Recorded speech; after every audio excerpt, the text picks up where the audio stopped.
chronicle. King Stanisław August ruled in Poland in the years 1764-1795. From the very outset of his reign, he was compared to the Jewish King Solomon, son of David and Bathsheba. King Solomon lived in the early 10th century BCA, and nearly all the evidence of his reign comes from the Bible, especially the first book of Kings and the second book of Chronicles. Starting from the Middle Ages, this king of Israel became the model of an ideal monarch for European rulers. The biblical Solomon represented qualities that were supposed to characterize an ideal ruler. Solomon's rule marked a golden age for the nation of Israel. His most important characteristic was the wisdom with which God had blessed him. Solomon was also a ruler who valued peace, and contrast to his father David, who was a man of war. Interestingly enough, Solomon as a model did not represent only one single virtue, but a set of traits that characterize a good monarch. In the iconography of rulers, painters presented concrete scenes from the life of the King of Israel. The first and most important gift with which God blessed Solomon was wisdom, which is the foundation of justice, whereas justice guarantees happiness and prosperity, which consequently brings fame to the ruler and his people. When any new king of Poland ascended to the throne, there were high hopes and expectations that the new king, as an exemplary ruler, would, like Solomon, lead his country to prosperity, wealth, greatness, and glory, if he possessed the qualities characteristic of a good ruler. People had equally high expectations of Stanisław August. In the 18th century, in particular, wisdom was deemed to be a trait a good ruler should possess. An ideal monarch, also called a philosopher on the throne, was expected in his deeds to be focused on political and social reforms and being a patron of learning, the arts and literature, be guided by reason, reflection, and social well-being. A kingdom wisdom, bold, a knight, and that acquired thanks to his upbringing and education, the brilliance of his mind, as well as social refinement, become the definition of an enlightened monarch. The title philosopher of the throne will benefit King Stanisław August and did the characteristic of an ideal ruler, which he fulfilled. He deserved to be called the new Solomon because of his education, refinement, and education. The king was a real connoisseur of the arts and was extremely well versed in the latest academic achievements. He knew how to conduct politics, was patron to many artists and academics, and had ambitions to reform the country. The king's desire was to carry out a number of reforms aimed at strengthening and modernizing the state, including economic and educational reforms, as well as bringing about systemic and social changes. These excellent features were also appreciated abroad. At the time of the 4-year Sejm and the adoption of the Constitution of Third Might, he was recognized as an enlightened monarch and reformer by the European elite. The king consciously built the image as a monarch. His artistic patronage was one of the most important elements of these activities. From the very outset of his reign, Stanisław August's iconography of power was built on the example of Solomon. At first, this was manifested only in writing, in speeches and literary works prepared for various events. However, the ruler's image was also shaped through the visual arts, as can be seen, for example, in the decor of the Royal Theatre and the Palace of the Isle at the Royal Lazhenki, Stanisław August's summer residence. The king most probably bought the Lazhenki shortly before he was elected to the Polish throne in 1764. It was a vast green expanse containing a small complex of 17th century garden pavilions, the main feature of which was the bathhouse, the main room of which was stylized on a garden grotto with a fountain in the center. The bathhouse, commissioned by Marshal Stanisław was erected in the years 1683-1689, according to a design by the Dutch architect van Gameren. Later, the entire complex was named after this pavilion. Stanisław August gradually transformed the baroque villa, which served as a place for rest, entertainment and contemplation, into a neoclassical palace. The purpose of the reconstruction of the building was to infuse it with the features of a set of power, splendor and monumentality. It should be emphasized that most of the reconstruction of the palace took place during the king's dramatic political crisis after the first partition of Poland until the period between the second and third partitions. The palace was extended and made into a representative royal building, emphasizing the strength of power, although the political situation was quite the opposite. The Salle de Campagne, later called the Salle de Solomon, due to the themes of the paintings with which it was decorated, was created during the reconstruction work undertaken in 1788-1793 by the Italian architect Domenico Mellini. The paintings themselves were probably made during this period. The author of the iconographic scheme for the pictures was King himself, while his first painter and advisor, Marcello Bacciarelli, was responsible for the composition and artistic achievement of the king's version. The paintings were destroyed in 1944 during the Second World War. We can learn about their compositions based on pre-war photographic documentations. The color used in the paintings are known among other things from a copy of one of the paintings made at the beginning of the 20th century by Michał Boruciński, and from the gouache by Ludomir Dimitrowicz dating from 1892, showing a view of the Salle de Solomon. The manuscripts of one of the Łazienki's pre-war researchers, Zygmunt Batowski, were very valuable in this respect.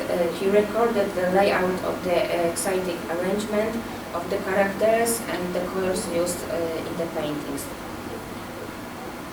The room's decor consists of 6 paintings depicting topics taken from the biblical story of Solomon. The most important place was occupied by the large canvases depicting Solomon sacrificing idols painted on the east wall, and the consecration of the temple in Jerusalem on the opposite west wall. Above the heads of visitors was ceiling with a representation of the Solomon's dream. Three other paintings is moving on the walls and over there completed the decoration. The names given to the various sins are inconsistent in the literature, and the times differ slightly from the names adopted in European paintings.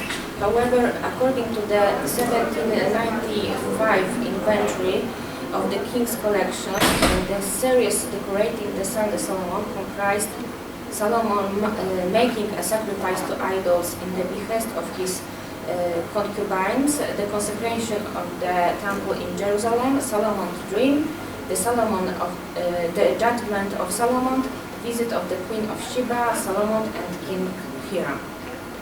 The story about wise King of Solomon begins with a scene in the sailing depicting Solomon's dream. The scene illustrates an event that took place on Mount Gibeon when the Lord appears to Solomon in a dream and promises to fulfill one of his wishes.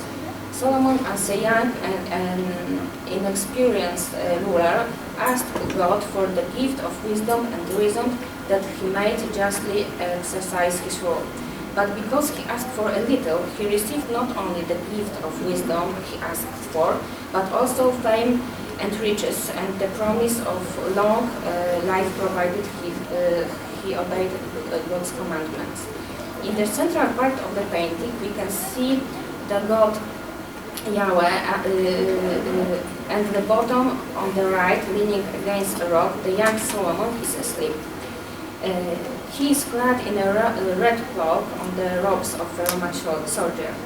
At his feet are a crown, a sword, and a pitcher. A young woman, the personification of wisdom, dressed in a white coat, hovers on the clothes over the sleeping man. In her left hand, she holds a book, an image of the Bible, a symbol of wisdom, while in her other hand, raised above her head, is a burning oil lamp, significant the light of reason and gift for which Solomon asked. Figures symbolizing the other gifts received by Solomon are shown on the left on the painting. The first of them is a naked woman with a blue cloak draped over her shoulders, holding a trumpet in her right hand. She can be identified with the Greek theme, who proclaims the fame of the king, known for his wisdom, just rule, and his riches. The personification of this last divine gift is a woman dressed in a white robe, holding a cornucopia. The horn is full of valuables and gold coins falling onto the royal insignia at her feet, crown, a scepter, and a sword. The next scene in the narrative, which is also in accordance with the assumption that wisdom is the source of justice, is a scene depicting the judgment of Solomon. The photograph of this scene has not survived, so it is the least known. However, a sketch of the figure of a man holding a child has survived. This scene, one of the most popular story of Solomon depicted in art, showed the moment when two women appeared before King Solomon asking to resolve a dispute over a child. The king was tasked with deciding which of two women was the real mother. He asked that a sword be brought with which to cut the child in half, one half for each woman. The child was given to the woman who did not allow this to happen because he was the real mother. In the Bible we read, "And all Israel heard of the judgment which the king had judged, and they feared the king, for they saw the wisdom of God was in him to the judgment." The representation therefore is straight just judge, and one who is thus the personification of wisdom. This wisdom was the foundation of justice, and so it is trait of a good ruler, which is necessary to resolve difficult disputes and exercise power. Another scene illustrating the features of a good ruler based on his wisdom is the scene showing Solomon and King Hiram. This scene was placed above the entrance to the hall from the south, according to the adopted iconographic scheme depicting the consequences of receiving the gift of wisdom. This representation illustrates the gift of wealth, contrary to what has so far been believed when the scene was attributed to fame. Hiram was the king of the Phoenician trading town of Tyre. When David became the king of Israel, he sent him his congratulations and artisans and materials for the construction of the palace. Both kings were allied by a bond of friendship, and trade relations developed between the two nations, which made it possible for both nations to become rich. The good relations with Hiram also continued during the reign of Solomon. It was with Hiram that Solomon made an arrangement that led to the construction of the temple in Jerusalem. The king of Tyre, among other things, provided cedar wood for its construction. The relationship between the rulers and the trade between the nations undoubtedly contributed to the prosperity and success of their governments. The king of Tyre is rarely depicted in the fine arts. In the Lazenki paintings, the two rulers are seated on the table, which indicates that they have good relations. The scene also depicts their other men, and there is a ship visible in the distance, which refers to the maritime trade in which Hiram was engaged. In the Bible, the Queen of Sheba arrived to visit Solomon, accompanied by the large retinue and riches, because she wanted to personally witness his wisdom. It was Solomon's reputation which prompted the Queen to visit him. As already mentioned earlier, fame, another trait defining a good ruler, is the result of his peaceful rule that contributes to the well-being of the state, which is in turn brings the king fame and recognition among other monarchs. In creating the iconography of power, the scene also referred to the visit of other monarchs to royal courts and the desire to pay homage to the hosts and show recognition, just like Solomon. The proposed narrative, which consists in illustrating the assumption that wisdom results in just government, which is the basis for peaceful rule, which leads the world and then brings fame, begins with Solomon's dream. Shown on the ceiling, it is also visible in the modular arrangement of the paintings. If we look carefully at the arrangement, the placement of the individual female figures was personify the graces received from the god and the plafond itself. It can be seen that they are arranged correspondingly to the arrangement of the individual scenes which visualize them. So on the right side of the canvas, on the molding on the west side, to the left of the entrance to the room,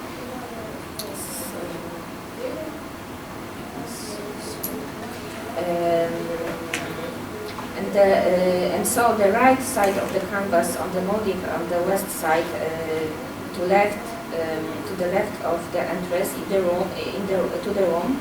In other words, where the personification of wisdom is depicted, the scene of Solomon's judgment showing his wisdom was placed. In the center of the composition, on the ceiling, we see a woman cornucopia, the horn of plenty, from which flowers and money pour out, falling onto the royal insignia. This presentation corresponds to the scene depicting quote which appears below it. The scene showing Solomon at Hiram. On the left side of the ceiling, there is a personification of fame, which corresponds to the scene showing the visit of Queen of Sheba. So, what was the significance of the other two images in this arrangement? Of this scene showing the construction of the Temple of Jerusalem, placed on the west wall under the painting, depicting the visit of the Queen of Sheba, and of the second one showing Solomon's sacrifice, which was placed under the painting showing Solomon's judgment. The subject of the scene painted on the west wall of the room was the consecration of the temple in Jerusalem, built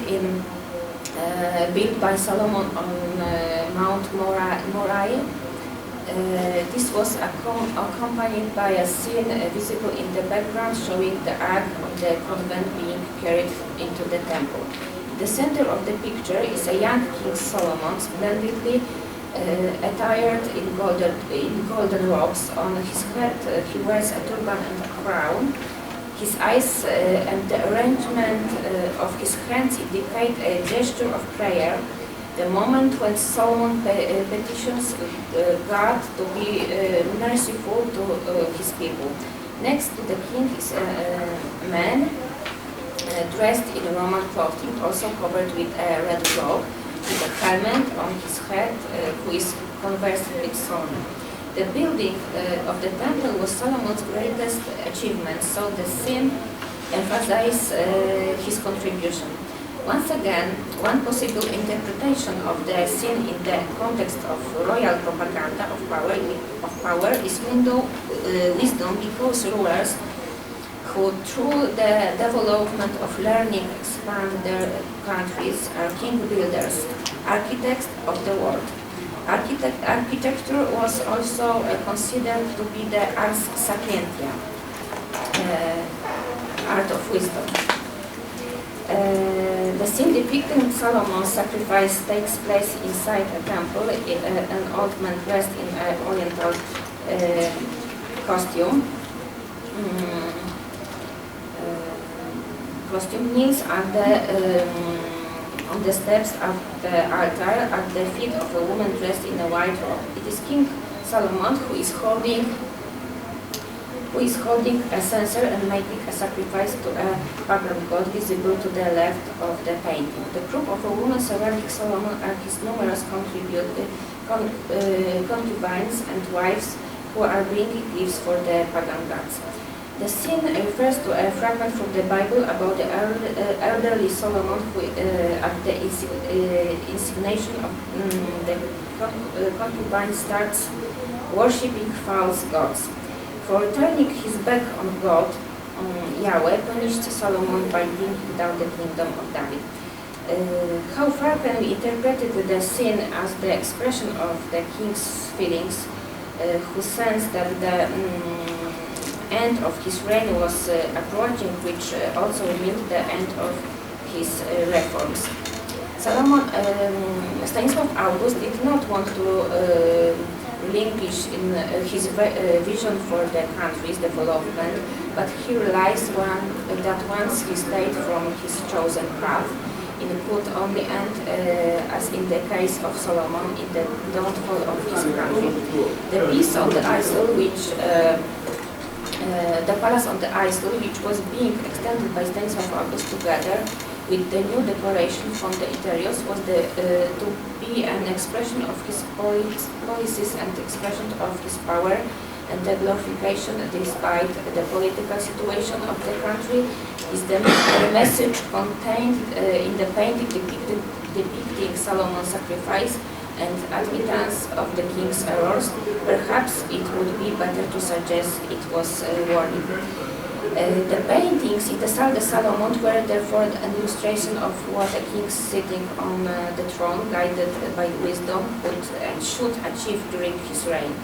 Bacciarelli's paintings depicting scenes from the life of King Solomon are an illustration of the traits that a good ruler should possess to bring about the affluence and prosperity of his country, and to maintain peace.